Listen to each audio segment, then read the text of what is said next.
Ascribe unto the Lord, all you sons of God, glory and strength. Ascribe unto the Lord the glory that is due His name. That's why we're here today, to give God the glory that is due His name. I hope you had a blessed holiday week. I agree with you, Daryl. I consider Thanksgiving the greatest uniquely American holiday. But now we've entered into what, as the song goes, the most wonderful time of the year. So it's acceptable now to break out your Christmassy ties or socks and vests and coats and sweaters. So, Russ, we want to see it, all right? A little Christmas color next time, maybe? Thank you. But it's the most wonderful time of the year, and if you're visiting, it's most wonderful that you're here. See what I did there, Mike? You like that? Wonderful. All right, glad that you're here. If you're visiting, we're thankful you're present with us, and we hope being here will be a blessing. I know I say that a lot, but we do truly mean that. And we're just going to jump in to the lesson that we started last time. And I want to do that by calling to your attention a well-known warning that the Lord Jesus gives in His famous Sermon on the Mountain. In Matthew 7, you remember that He warned us to beware of false prophets who come to us in sheep's clothing, but inwardly they are ravenous wolves. All right, that's in Matthew chapter 7, verses 15 through 20. Well, how can we recognize if they're disguised? How can we recognize those who are false? Well, Jesus made it clear, by their fruits you will know them.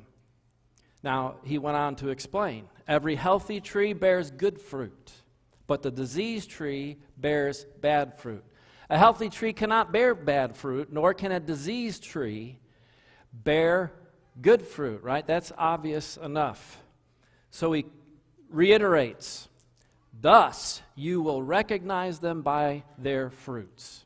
Now that's true of individual preachers, teachers, and it's also true of whole ideological systems and of whole cultural trends. We can look at the fruit to know whether it's springing from a good, wholesome, and right source or some source that's evil and corrupt.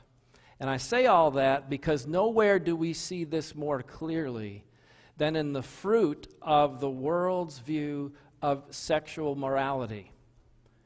Now, if you weren't here last time, I'm just putting this slide up again because I hurriedly addressed this at the very end of the last lesson last Sunday, where we were contrasting these diametrically opposing views of sex and sexual morality. In the world's view, it's something you can just engage in at will. It's casual. It's promiscuous. You have multiple partners.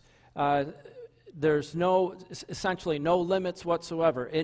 In the biblical perspective on human sexuality, it's something designed by God and has a sacred purpose, and it's exclusive in nature.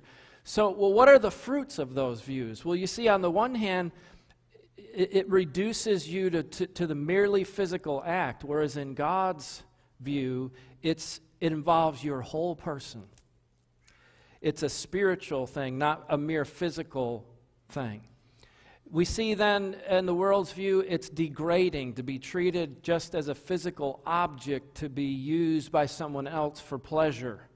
But in the biblical perspective, in the Christian ethic of sexual morality, it's something that is elevating, and it's loving and nurturing. On the one hand, the world's view is harmful, it's destructive emotionally, but in God's view, it's something that is nurturing. It's something that strengthens the bond of marriage.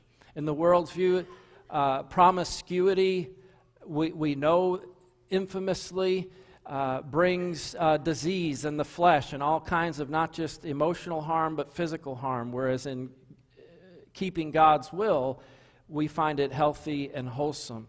Nothing can be more destructive to a community and a culture than wanton sexual promiscuity. We see the effects of that in the breakdown of the home and all the chaos that it brings into people's lives, all the pain and suffering. Whereas when God's view is respected, we see how it benefits and blesses us individually and collectively as a culture and as a society. Now, the only thing I changed here is at the bottom. When I was sort of summarizing, I said it's cheap and corrupting last time, as opposed to God's view being beautiful and a blessing. But I changed that word cheap. I wanted to put something a little stronger in there and more meaningful. It's idolatrous. This emphasis, taking something that God created for good, but elevating it as an ultimate good or as the highest good to be sought at all cost above everything else. That's what the world has done with sex. It's made an idol of it. And when you take even a good thing, what C.S. Lewis would call a second thing, and you try to make it a first thing, it will not only disappoint, but it will be destructive to our well-being. And so we're dealing with the world's idolatrous view of sexual pleasure versus God's view. So we're going to continue along these lines here. The series we've been in for a number of weeks, or it extends way back to when we started in October, a series of lessons on sanctification that I called this set apart. And I already last week went all the way back to review what we've covered so far, so I'm not going to do that again. But where we are in this series now is looking at one specific aspect of holiness or set-apartness or sanctification. And that is one that Scripture emphasizes over and over in connection with holiness, and that is sexual purity. This is a particular area of holiness that I don't think we emphasize enough. There are aspects of it I believe I've neglected in my own teaching and preaching, and maybe the church has in general. And so I hope these things are helpful to us and nurturing and edifying to all of us. Well, we already laid the groundwork emphasizing the absolute necessity of sexual purity. But last time what we talked about is the beauty of following God's will. What a tremendous blessing it is, the way that God designed it to reflect something of His love and the intimacy between Christ and His bride, His church, His people. And all of those things, the mystery of our intimacy with God is reflected in the oneness of the marriage relationship that is played out or enacted out in the marriage bed, all of that. So it's a beautiful thing in the biblical perspective that we should really emphasize more. Now, what I said we'd look at now is pursuing this aspect of holiness. Pursuing it. And we're going to be talking with special emphasis about how to lead our young people as parents, grandparents, as a church, trying to lead our young people to pursue sexual purity, to make it intentional, to make it a priority in their hearts and in their lives, and how to help parents to do that, all of that. So there's a special emphasis there, especially as we think about sexual purity before marriage. Now, this applies to being faithful to our spouses in marriage also. And you can look at the destruction. We talked earlier about the hardship and the pain and the emotional damage that rejecting God's will does. We see that happens in marriage, and how adultery brings, from the world's point of view, again, that sexual promiscuity. When we stray in marriage, we see the negative effects of that as well, as opposed to faithfulness in marriage. But we're emphasizing here principally, though not exclusively, staying pure until marriage.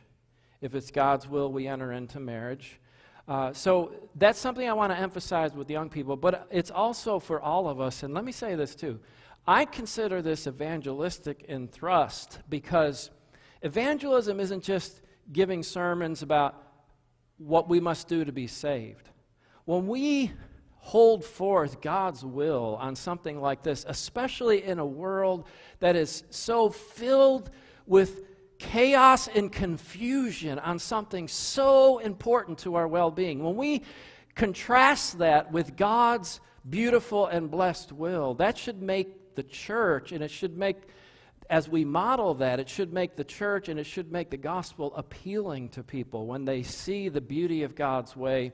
And I hope if you're not a Christian, you'll consider this aspect of God's will for our lives and consider how it's intended to represent the salvation you can have in Christ. Again, that's something we talked about last time. So I hope it's edifying for all of us. Now, as I often do, I try to start by saying, look, this is why we need to talk about this. This is why it's urgent. This is why this is a problem. There's a problem with impurity in the church.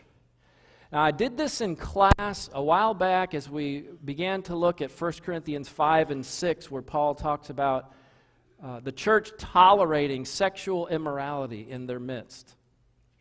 And then when we get into 1 Corinthians, that's chapter 5. And you get into 1 Corinthians 6, he talks about the proper use of the body, and I had those passages in the last lesson. At that time in class, though, as I introduced that section, I talked about some surveys, some social science research that has been done by various organizations showing that there is unfortunately little difference in the sexual decision-making of those who profess to be Christians from those in the world who profess no faith at all. So, of course, we would expect that those who engage in sexual activity outside of marriage, we would expect those who are atheists, those who profess no faith, that would be a high number, and it is. But then, when they do research among those who say they are Christians, who say they are Bible believers, we find the numbers are not much different at all. Even among those, I know a lot of people say they're Christian, but don't really practice remotely any kind of church attendance or have no real genuine practice of their faith. But even among those who are devout and attend church services regularly, the numbers are alarmingly high. But rather than go through all that again, I can refer you to that. I'd be happy to send you a link to where I've got all those statistics. It's really staggering to think that this is one of those areas I was talking about earlier when we started the series, and we said the problem is holiness means to be set apart, and too often there's little difference between the church and the world, and this is one of those areas. So it is a grave problem. Now think of what Paul said about this. And I could just cite verses 3 and 4, but I really wanted to look at a little bit of the context, because look how this starts here, where Paul says, be imitators of God as beloved children. God loves you. He's writing to the church. He says, you're beloved. You're sons and daughters, beloved of God. Walk in love. See, a lot of times people think love, and it's even those who say they're Christians think love is tolerating any kind of sexual activity, approving of it, embracing it, right?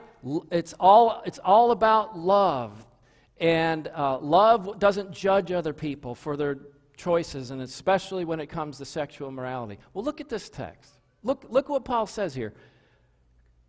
Walk in love. Be loving just like God is. Be loving in the way God is, in the way Christ loved us and gave himself for us. Now, practically in the same breath, he goes on to say, but sexual immorality and all impurity or covetous must not even be named among you. People ought to look at the church and not see that the numbers are basically equal with the world. He says they ought to look at the church and see, this is something we don't do because we're Christians. Sexual immorality, it's not found among Christians. No, not in the church, because we belong to God. Let it not be named among you. Why? Because we're holy ones. What did we say that word means? Saints. We're set apart ones, sanctified ones. That's what the word saint means. This is exactly what we're talking about here. But he continues, even in our speech, not just in our conduct. But it's not even something to joke about. No filthiness or foolish talk, crude joking. Those are out of place, but instead, thanksgiving. And then he says this, for you may be sure of this. Remember, he just said love like God loves. Walk in love. And then he turns right around and says, you can be sure of this, that everyone who is sexually immoral or impure is going to hell. That's what Paul said. Has no inheritance in the kingdom of God. So, contrary to popular opinion as to the meaning of Christian love doesn't mean everybody's going to heaven no matter what they do. Paul says, you can be certain of this.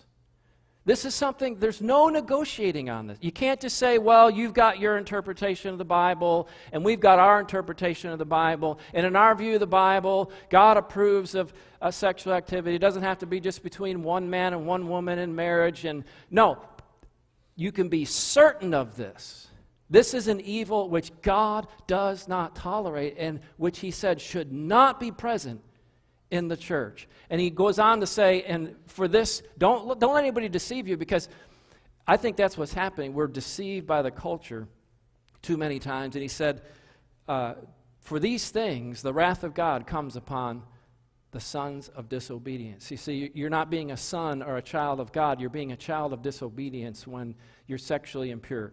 Well, how can we pursue that? See, that's the problem here. So it makes it urgent. So we're talking about pursuing it. We have to start with the heart. So we'll talk with the thinking and then the action. Let's start with the transformation of spirit. Start with the heart. Look at this whole idea of the change that's supposed to take place. When you become a child of God, it's putting away that old man and putting on the new man. So Paul talks about that in Ephesians 4. Put off your old self. That belongs to your former manner of life. It's corrupt through, again, notice that deceit. The world promises pleasure. The world, you think of that when it comes to sexual immorality, that it seems harmless and it's just fun and it's just pleasure and you could just have recreational sex, random with random people you just met in the club or whatever. No, he said that's a deceit. Deceitful desires. But then he says, and be renewed in the spirit of your mind. You see, there has to be this constant renewal in our thinking, a constant refocusing of our hearts. See, that's what is necessary to put on the new self, created after the likeness of God, in true righteousness, here's our word, and holiness, renewing our minds. That's why we need to emphasize these things. That's why we need to pray about them. We need to talk about them around the dinner table at home. We need to keep our focus on it. There's a constant spiritual renewal that needs to take place within us. When Paul talks about presenting our bodies, Romans 12, 1 and 2, as living sacrifices, putting our bodies on the altar, holy, that's sanctification. He said, now, don't be conformed to the world. Present your bodies. That's what I said the problem is. Too often when it comes to sexual decision-making, especially among Christian young people, there's little difference between the church and the world. Don't be conformed to the world, but be transformed. Here, this is what I'm talking about, the heart. By the renewal of your mind. Again, that's why we have to constantly refocus on these matters, so that by testing you may discern what is the will of God, what is good and acceptable and perfect. So there's so much more we could look at, but I need to try to get through these points in the time that we have. Obviously, of course, we need to strengthen our conviction and renew our minds. It has to start with the heart. But then we need to be wise in our conduct. It's not just enough to say, okay, I'm going to make sure I believe the right stuff about this. We also have to be careful how we act to avoid unnecessary temptations. Now, we know we're going to face temptation in this life. We cannot completely isolate ourselves from anything and anyone that could ever tempt us. But there are, of course, steps that we should take to avoid dangerous temptation, unnecessary temptation. And especially, I said, this is a special relevance to young people. So Paul told Timothy, flee these youthful passions, these youthful lusts, pursue. See, it requires both fleeing one thing and pursuing another. So he's not just wagging his finger and saying, stay away from those impure desires, but he's saying, follow, pursue righteousness, faith, love, and peace with those who call on the Lord out of a pure heart. Notice the heart, we said, all right, it has to start with your heart. But then he talks about what you should be doing with your life, fleeing these kinds of passions. I think of Joseph. When I think of running away from sexual temptation, how can you not think of Genesis 39 and what happened with Joseph? And we know Joseph was this handsome specimen of a man. Potiphar's wife was lusting after him. Potiphar's wife was enticing him to lie with her. He was trying to get him to compromise. And you see both things here. You see the heart, you see the conviction he had, you see the right spirit, but then you also see him fleeing and taking the right action. So when she's trying to persuade him, he says, how can I do this great wickedness and sin against God? See, that's the conviction, where he thought, no, I cannot do this and sin against your master and sin against you and sin against my own body. That may all have been true. That may have all been in his mind, but you notice his conviction. His heart is right. He does not want to sin against God. But then, of course, when she's trying to grab him to come into the bed, he flees, and where she's grabbing his garment, and he flees and runs out of the house naked. So Tyler said, when we face temptation, we need to run naked from the house. That's not what I'm saying exactly, but you understand how both were involved here. Jesus talks about when he said, we'll look at this later in a lesson on pornography sometime down the road. But when Jesus talked about the problem of lust, keeping the heart, not just keeping your body from committing adultery, but keeping your heart pure, he then went on to say, Matthew 5:29, if your right eye causes you to sin, tear it out. Throw it away. It's better for you to lose one of your members than your whole body to be thrown into hell. If your right hand causes you to sin, cut it off. Throw it away. It's better for you to lose one of your members than your whole body go into hell. So obviously Jesus didn't mean to dismember your body. But this is a hyperbolic way of saying, look, whatever you've got to do to avoid stumbling. He's talking there about lust and adultery, sexual sin. We've got to be willing to take steps to keep ourselves from falling into temptation. That means if you're dating, if that means with our kids, obviously that means there are strict guidelines we need to have in place. But if you're older, you're an adult, you're out on your own, if that means you are being sure not to be alone together or be in places where you'd be in tempting situations with each other. Whatever steps, no matter how extreme it might seem, Jesus said, it's not worth losing your soul. You have to be willing to take radical steps to avoid temptation. You know, Gwen got me, God bless you, Gwen, she got me this cherry pie for Thanksgiving. So she brought it Wednesday. I take it home Wednesday. We're going to Kim's family for Thanksgiving dinner over in LaGrange. And I guess a good person would bring the pie to Thanksgiving, right? It's the day before Thanksgiving. Somebody brought me a pie. We're all supposed to be bringing stuff. About 3 a.m, I was having trouble sleeping, thinking about that pie. And Kim's mom was there. She was sleeping. Jamie was there with Teddy. They're all sleeping. The wife is sleeping. And around 3 a.m, I got up, and I had to have a piece of the pie. And then I thought, I can't bring a pie to Thanksgiving with a big piece missing out of it. So there it is, the rest of it. It's still in my fridge. But you know, if that were a problem, if I'm trying to lose weight and I have a weakness for cherry pie, it's not a good idea to have one in the fridge, right? I mean, you've got to take obvious, reasonable steps to avoid putting yourself in these intimate situations where you're going to be easily tempted and can fall into sexual sin. There's a lot more we could say about that, but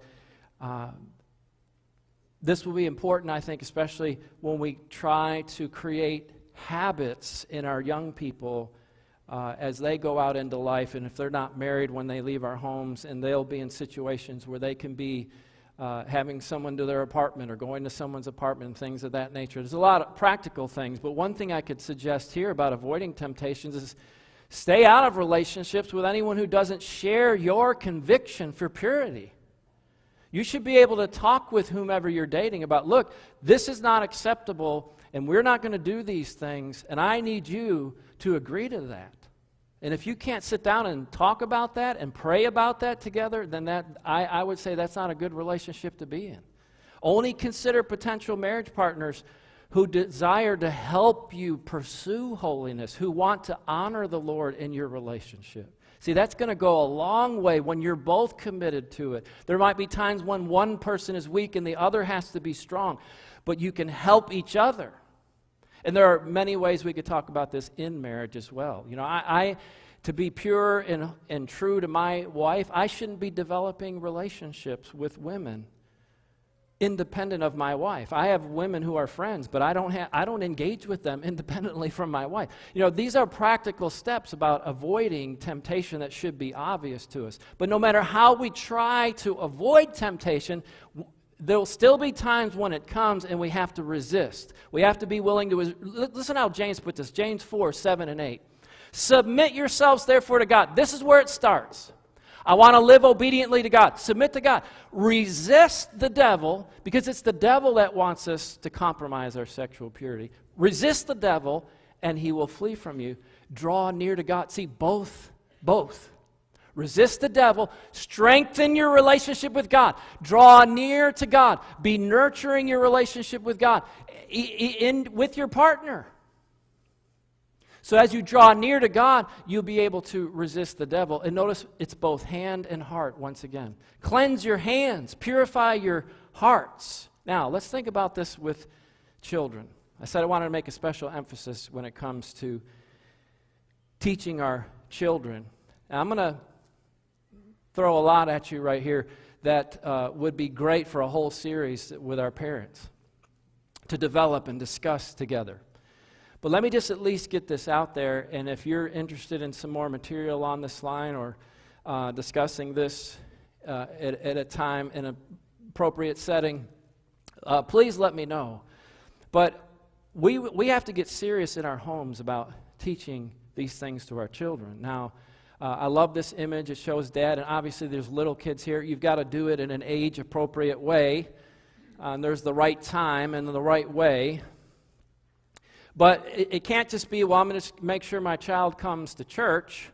I'm just going to make sure I bring my kid to Bible class. I'm going to make sure the youth minister or the preacher or whatever, that he'll just pick this up and he'll just hear this stuff and he'll learn it and he'll know it. And my kid's a good kid and he's a good Christian kid, and so he's going to know better than to do those things. No, these are things that have to be specifically discussed at home, moms and dads, with our kids. We need to be talking about these kind of things with our kids, especially as they get older. Teaching them, first of all, that purity is essential, as we said. That God, this is absolutely against the will of God. That it's possible. And what I mean here is, you know, we're living in this time where supposedly the worst thing is to feel that you're restrained somehow in your desires. That the highest virtue is being unrestrained in your pleasure and your desires and your self-expression. Listen, our kids need to know we're not slaves to our lusts.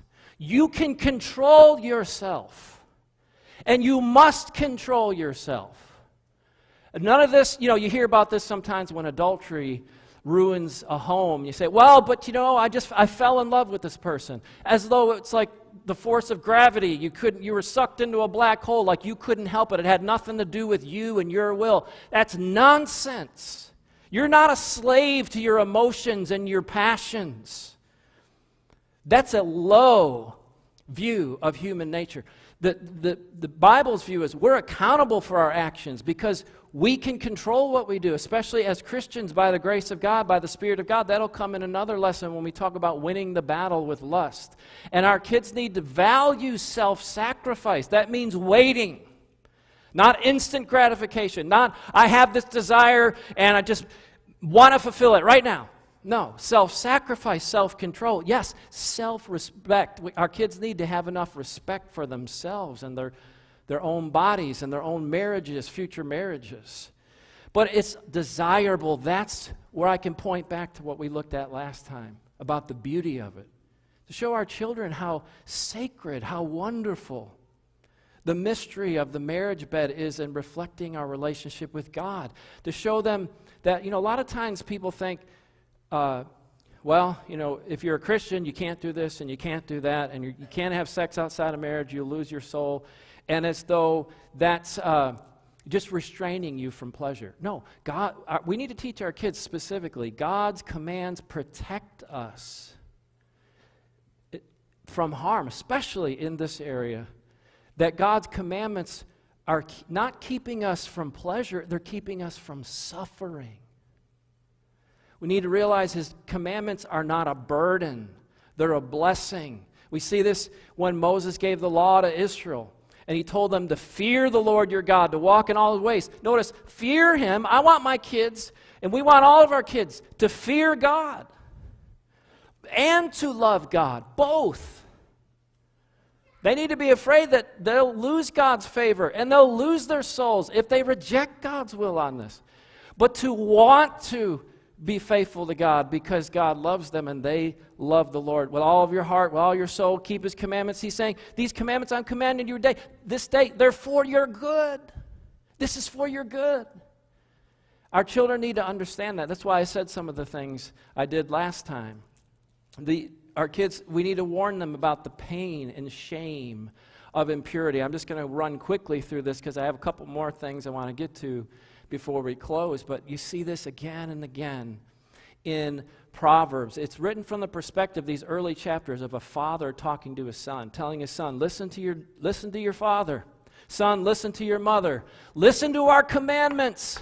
Listen to what we're telling you. And he says about these commandments, bind them. Look at the beautiful imagery. Bind them on your heart. Tie them around your neck. When you walk, they'll lead you. When you lie down, they'll watch over you. This is how God's watching over you, through His commands for you.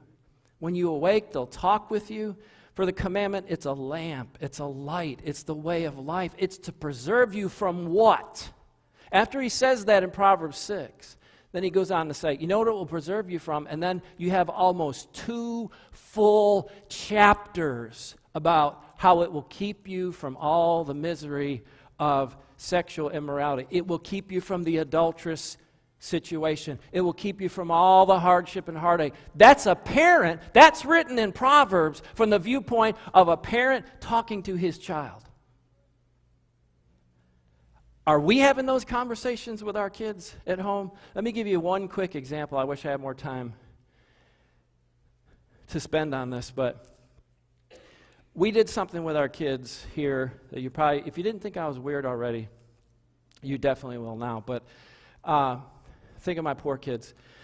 But we did a lot. By the way, I have here, when we talked about these things at home, I actually went over these points with my kids, and they had to pass a test. To get out of my house, you had to pass, we had quiz, we didn't just have Bible study, we had tests on our Bible study in my house. So my kids, I still got the one here that I had in the folder on sexual purity. And my kids had to be able to give me some Bible verses and list me the reasons for sexual purity.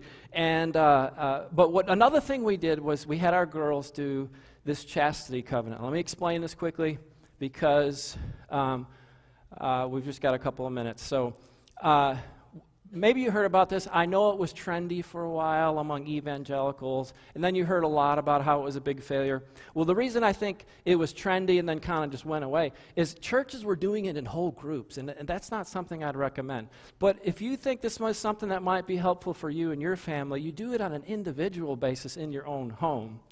But these are old pictures I found on Facebook back in the early days of smartphone cameras, so they look terrible. But what we did is we had a bunch of people over to the house. So here I am with Jamie, our youngest, and we wanted witnesses to this covenant that she was making.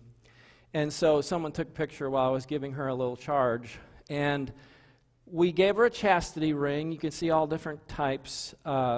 This has a heart with a key and a cross. But there's some really beautiful ones, and James Avery makes some nice ones. And so she had some of her friends over from church. We tried to make it a big deal. It was we even had a cake. That's not SOS. That stands for Song of Solomon, okay, people? Song of Solomon 2:7. Song of Solomon 2:7 is, let love wait until it's time. Beautiful. My son has a chastity ring that said, I am my beloved's, and my beloved is mine. But this one was, we had a cake even, so we had people over. And then we had, this is a terrible quality picture of it. I found these on Facebook from 2011, so I couldn't find them on my hard drive. But here's what that covenant said. Let me just run this through with you really quickly. But she signed this in front of these witnesses, and then we put the ring on her finger. I, Jamie Lynn Young, this day make a promise to God, myself, my family, my future husband, and my future children, to live a life of purity, including abstaining from sexual activity until the day I enter a biblical marriage covenant with my husband. So it's just a solemn, it's something we already taught our kids and prayed with them about, but this was sort of a ritual. I like family rituals. We have some, and surely you have some in your family too. But then see, again, terrible quality picture, but then when I walked Jessica down the aisle, Jacob took that purity ring off of her finger and gave it to me. I have a better picture from Jamie's. It's very emotional. When I walked her down the aisle and I gave her to her husband-to-be, he took that purity ring off of her finger and he gave it to me. Why? Why did he give it to me? Because when I was her daddy and she was in my home, her sexual purity was my responsibility. I am the guardian of my children's sexual purity. When they're in my home, I am responsible for their purity. That's how I viewed it, especially with my daughters. And so I was handing my daughters as chaste virgins over to their husbands as the guardians of their purity to present them to their husbands. And that was something very meaningful to us, and if you're interested in more information about that, I'd be happy to give that to you. But let me just get through this. Thank you for letting me go a little bit long, but obviously then the same things we were saying earlier we need to do with our kids. Guard them from tempting situations. Our kids weren't allowed to be alone together. If they went into the bedroom, the door had to be open. Can't be on the bed together. I mean, all this kind of stuff. When we wanted to go to bed, if Jacob was there and he wanted to stay up and watch a movie with Jessica before he went home, we made Jamie stay. We made the little sister stay up with them. She had to sit between the... No, we didn't make her sit between them, but she had to sit there with them in the room. They just couldn't be alone. Okay, we're going to bed. Jacob, after you guys watch the movie, whatever, just go ahead and go on home. No way. Not in my house. You're not doing that with my daughter in my house. And he's a good kid. I believed he was a good kid. I believe my daughter was a good kid. But we have to be wise, right? We have to guard them, and we need to guard them from these kinds of influences that are constantly corrupting our kids. I love this cute picture of these little kids here. And think of all the things that are focused at them. Ephesians 6 talks about the fiery darts of the devil. We need to put on the whole armor of God. Stand strong in the Lord and in the strength of His might. You have to put on the armor of God. We need to put the helmet of salvation on our kids. Lead them into salvation. The shield of faith. The sword of the Spirit. Because look at all the things that are lined against them, constantly pressuring them against what we're trying to inculcate in them. Their peers, especially through social media now, the way it corrupts the thinking of our kids. The things that our great-grandparents, the people who lived in all the history of the world until the last couple of generations never had to worry about. The saturation of entertainment media, the messages in the music, in the television programs, the movies, even the ads on television promoting perversion that was unthinkable to be seen in public just a few years ago. But also I need to add one last one. I'm getting a little worked up. Give me some oxygen, Russ. All right. But look, Robert was praying for our teachers earlier. God bless our godly teachers. We need more good educators, but we have to recognize that in so many places, the whole educational establishment is trying to indoctrinate our children. We've had the spectacle in recent months of parents being escorted by police out of school board meetings because they're reading from books, explicit text from books in the school library for little kids in kindergarten, in first grade, and second grade, and it was so explicit they weren't allowed to read it over the microphone to a room full of adults, and they're giving this garbage to our children. Why? There is a concerted effort to corrupt our kids. And listen, if you're not actively countering that, if you're not actively teaching your kids, someone is teaching your kids. Their peers, the entertainment media, public education, social media, the devil's teaching them. They're going to learn certain attitudes and habits about sexual activity. The only question is, from where? It better be from us, moms and dads. I like this idea of protecting our kids. We can't totally isolate them from the world. I understand that. But we need to step in and as much as we can shelter them from those corrupting influences. This is it. Let me just summarize it here. Help our kids understand what God's design is, first of all, right? That's what we talked about, the purpose of it. To be able to articulate it, to be able to express it and teach it so that they understand it well enough to explain it and defend it, to value their own purity. And if you've never been married and you're older in life, you're still giving your purity as a gift to God by staying sexually pure. So we need to teach that this is something valuable we preserve for our spouse and we preserve for God, and to really for them to be serious about taking whatever steps they need to take to guard their own purity, because they won't always be right there under our noses. And so it's creating the right heart and the right habits so that godliness and holiness is a way of life for them. That's what we're asking God to help us to do as moms and dads. So as I said, it might be your thinking of your life as I extend the invitation that you haven't been pure. Maybe you've succumbed to temptation and you've fallen into sinful habits, but we know because of Christ there's forgiveness. We can be accepted in Him. We can have a new life in Him.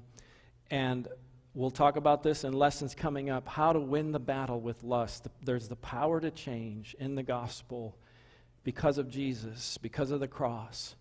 No matter what you've done, you can be pure and holy in His sight today. If we can help you to have that, let us know while we stand and sing together.